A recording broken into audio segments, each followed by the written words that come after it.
Right now we're going to take a look at a very special feature.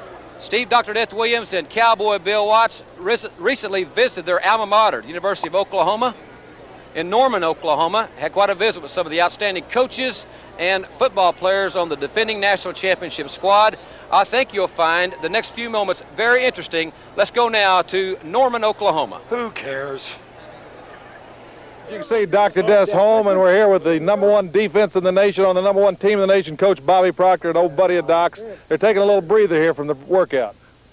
A little breather? We hadn't worked yet, but we're getting ready to. Surprise, surprise, look who's back, huh? Oh, look at that. They're #1 defense in the nation, and look at who's right there. Coach Proctor, #1 defensive coach. I just want to give you this jersey, or I should say shirt, of Dr. Death. And let me tell you something. Hey, it's good to be back home, guys. You guys all right.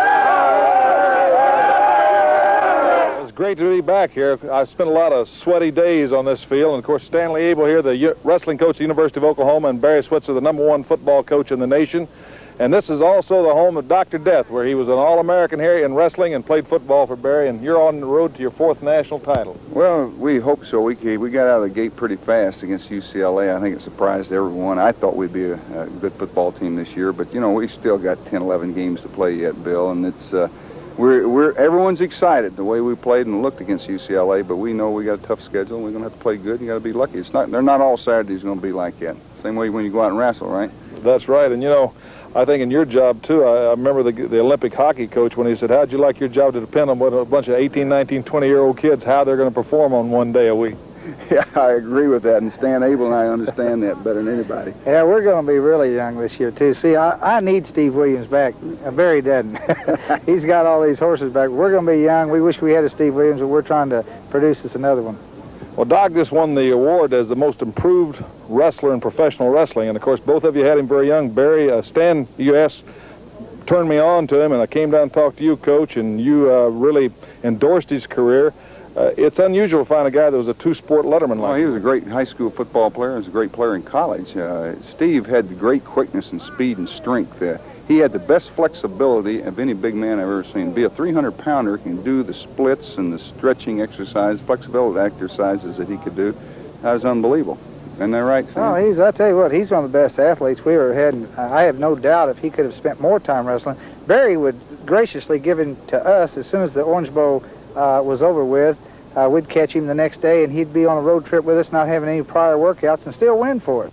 I've had the opportunity to watch him wrestle professionally several times now, and the first time that I saw him wrestle was just shortly after he began, and I couldn't believe how advanced he was as comparison to the people that had started about the same time he did. But he is quick to adapt to anything, and I think he's going to be one of your all-time great stars. We're here with Pete Martinelli, the strength and conditioning coach at the University of Oklahoma, and of course this is the factory where he takes those skinny little kids that come out of the high schools and turn them into the big gorillas. They're big guys, Bill. Remember that now. Turns them into these gorillas that are on the #1 football team in the nation. And of course, Pete, is really great for me to come home and see this, because when I played at the University of Oklahoma, I was 229 pounds and the heaviest guy on the team, and that was before I found out about weight training too. So we were talking about that earlier, but here's a specimen that you didn't have to really put a lot of meat on, did you? No, we always kept trying to keep a little weight off of this big horse. I mean, he was always in the gym.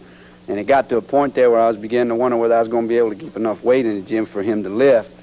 He was always working hard. He came in when he was always supposed to come in, and he really took pride in how he took care of himself and the way he trained during his football career here at OU. There it says it, Oklahoma. Pride of Oklahoma, Pete, right here. You know something, I was about 317 pounds, but I saw the light. You know, Pete right here showed me how to lift one of these up and down things, you know, what they call weights. You know something, I want to tell all you kids out there, if you're watching me right now, this is the best thing to you. Makes you feel good, makes you feel healthy. And I'll tell you something, if you're a little guy skinny and start working out, you might be out there with the Oklahoma Sooners, national champions. Thanks a lot, Pete. I really appreciate it. Well, one thing about it, after they've been in your program, there's not going to be any bullies at the beach kicking sand in their face, is there? No, we try to make sure we keep them pretty strong, pretty healthy all year long, so we keep them pretty busy in here as far as training every time of the year, the in-season, the off-season. We push them pretty hard. Do you think there's anything you could do for Stan Abel, the wrestling coach here? Oh, sure. We just got to be able to get him in here. That's the biggest step. And once we get him in, we can handle him. Thank you, Pete. My pleasure. Okay, big deal. Oklahoma University, defending champions, Barry. He doesn't care who it is. It just happens to be Terry Gordy. He's the free bird. He's got it. Gordy is lacerated. Dr. Death's big hands have opened up a large gash on Terry Gordy. And now it's Gordy with a pile driver. And these two big men have collided in the center of the squared circle.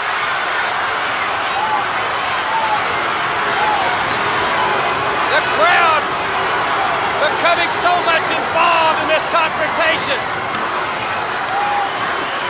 Here in Tulsa, another capacity crowd at the convention center as Gordy's face is a mask of claret. Williams is dazed. What a battle. Oh, Gordy went for a flying body press, and he has annihilated Carl Fergie. Dr. Death dropped down, but Gordy with that inside drop cradle. There's referee Tommy Gilbert in the ring. Thank goodness for the standby official as Fergie is helpless. Dr. Death has got Terry Gordy now with Tommy Gilbert. But Dr. Death and Gordy's foot is on the rope. Dr. Death with a partial stampede. Both referees have been knocked down, but the referee telling Dr. Death only a 2 count. It was only a partial stampede. Gilbert was knocked, the referee was hit in the face. It threw Doc's balance off, and now Gordy taking back over on Williams. It's all on the line right here, and you're singing right here on the UWF. Dr. Death, belly to back suplex. Both referees are counting, and we've got a pinfall. I think.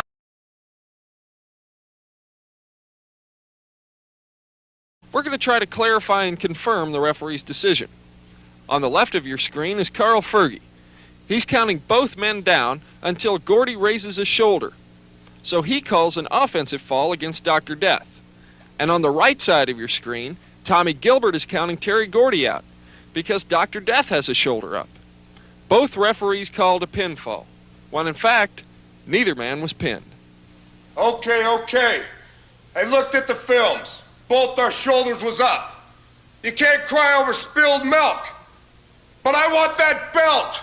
That belt belongs to me.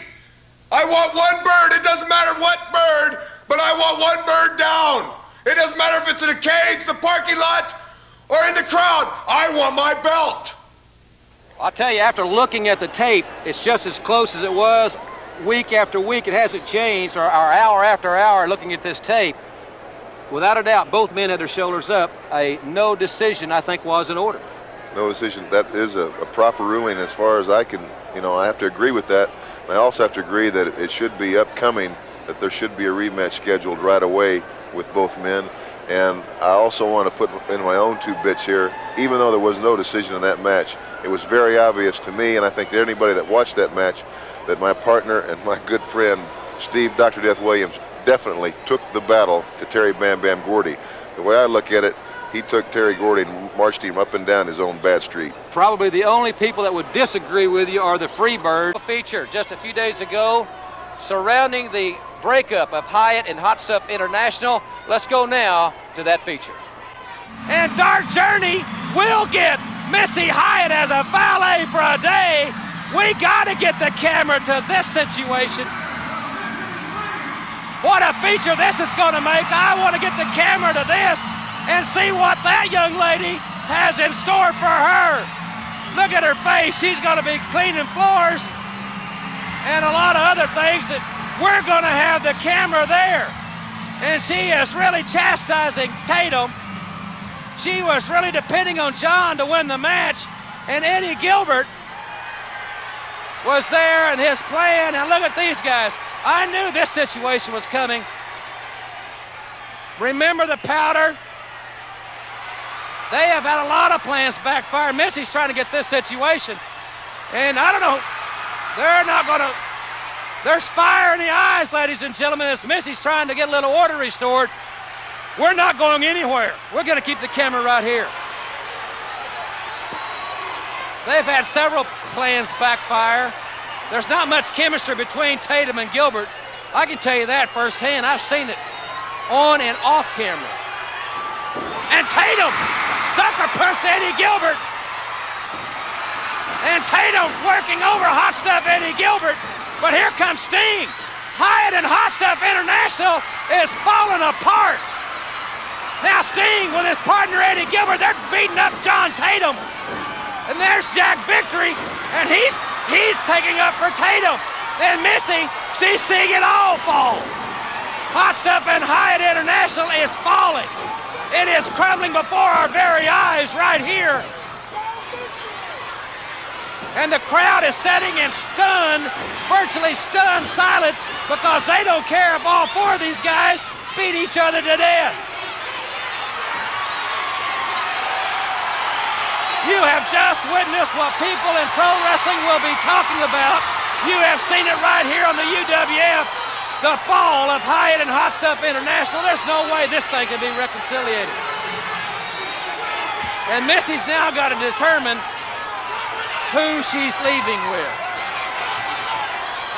Is it going to be Hot Stuff or is it going to be Hollywood John Tatum? They fought over, their plans have all backfired, and she's already going to be valet for a day. What's she going to do? And Missy, by the looks of things, is going with Hollywood John. Eddie Gilbert has lost the girl. Well, Missy, we've just seen the footage.